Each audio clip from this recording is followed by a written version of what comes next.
Hey everybody, my name's Dr. Scott Giacomucci. I'm a trauma therapist, author, and researcher. And today I want to talk to you a bit about complex post-traumatic stress disorder.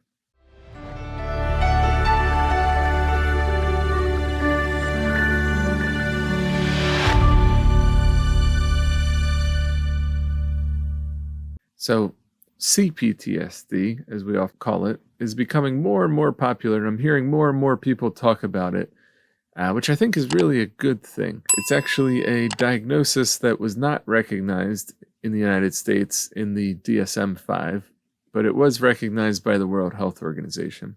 So CPTSD is separate from PTSD, post-traumatic stress disorder, in that classical PTSD was developed with a focus on single incident traumas or shock trauma that an adult is experiencing. And the diagnosis was really created by studying the experience of war veterans. So these are adults that are experiencing some sort of trauma that's not in the context of a relationship.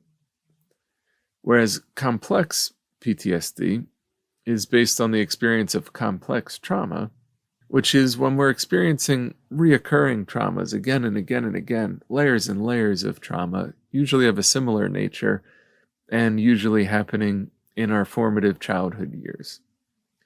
So complex trauma is a bit different than other types of trauma in that it's happening again and again, and it's usually happening within the context of relationships while we're children. And so there's a different impact that it has on us when it's reoccurring and when it's happening before our brain's fully developed, before our sense of self has fully developed, before we become adults, essentially.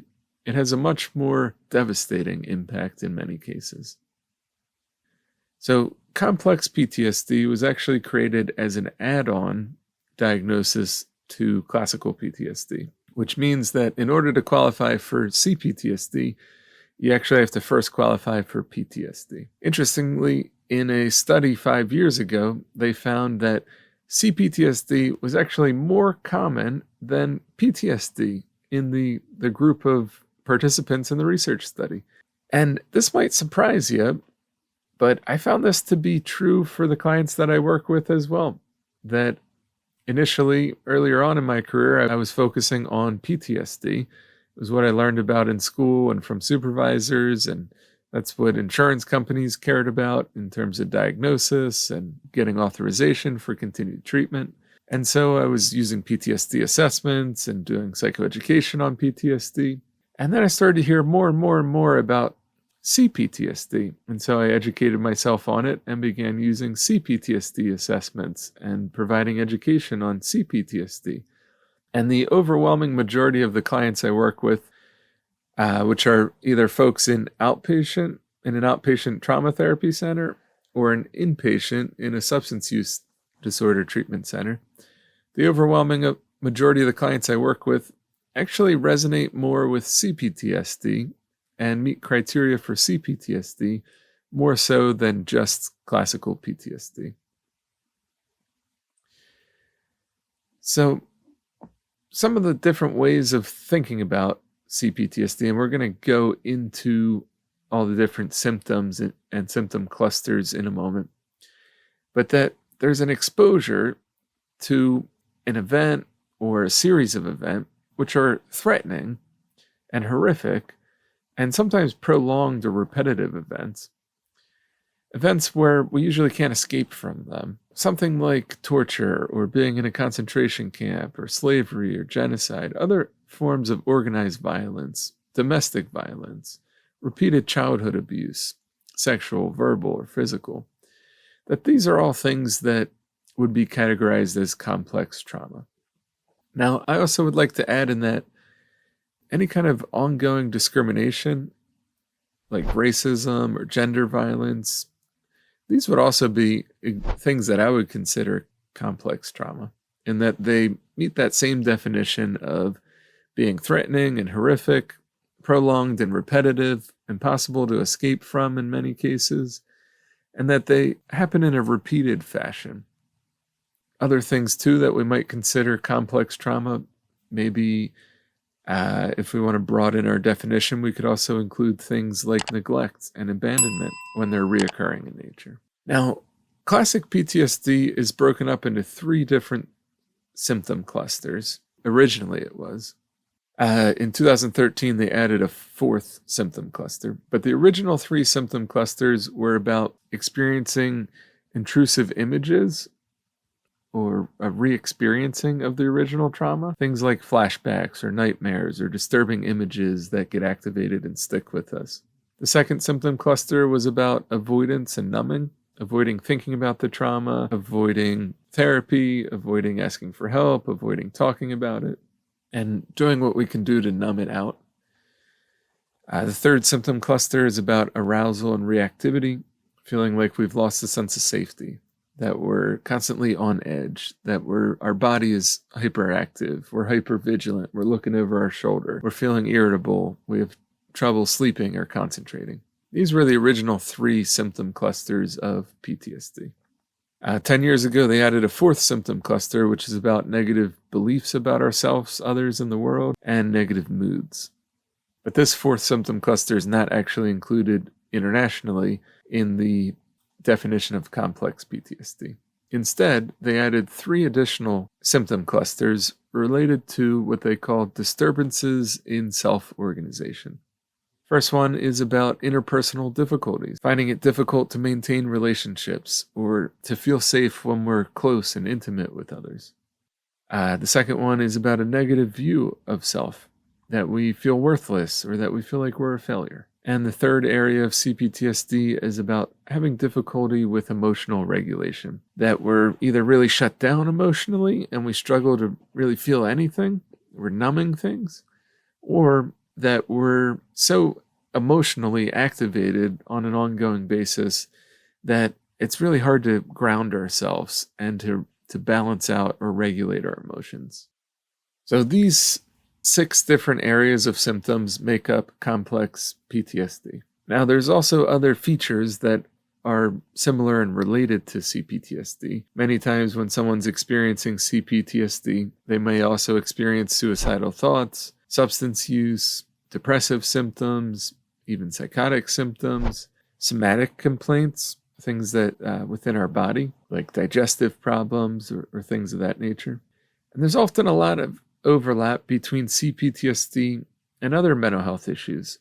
I'm not going to go into all the details of that, but it's important to keep in mind that CPTSD has a lot in common with borderline personality disorder, with major depressive disorder, with anxiety disorders, with ADHD and ADD, and even with autism spectrum disorder. So there's a whole range of different mental health conditions that are very similar to CPTSD and might be misdiagnosed when really what the individual is experiencing is complex post-traumatic stress disorder.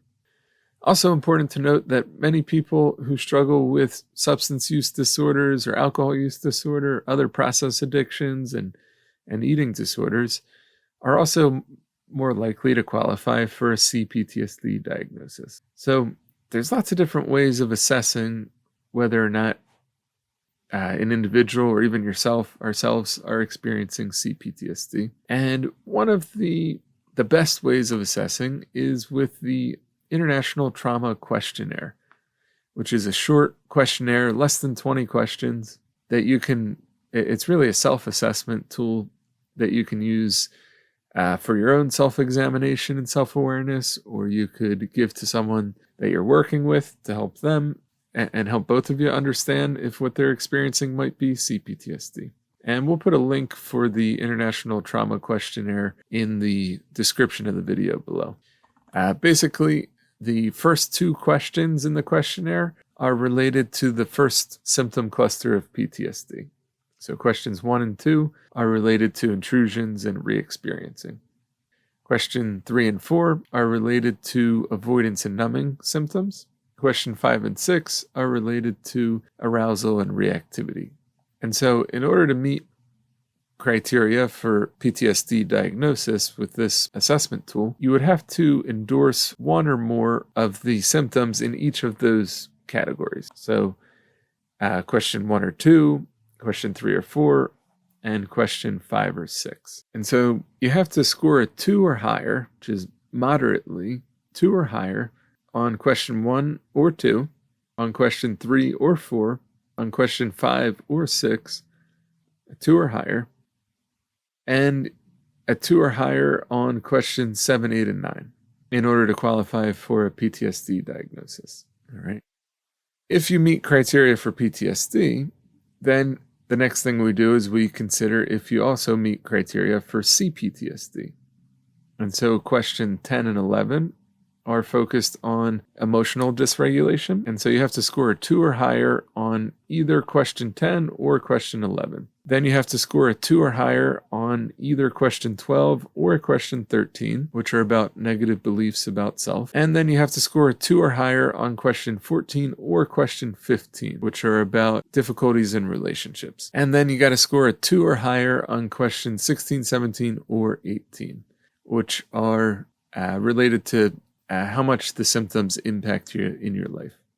So if you're scoring a 2 or higher in each of these areas, then complex PTSD could be diagnosed. So you wouldn't have both PTSD and CPTSD, you would just have CPTSD. So again, in order to meet criteria for CPTSD, you first have to meet criteria for PTSD. So this assessment is a little more complicated to score than others because it's not based on just adding up your scores. You really have to look into each of those different categories and see if you're scoring a 2 or higher in each of those different categories. So I hope you find this video useful. If you do, I encourage you to subscribe to our channel, to like the video, and to comment on what you found helpful about it, and stay posted for future videos about trauma.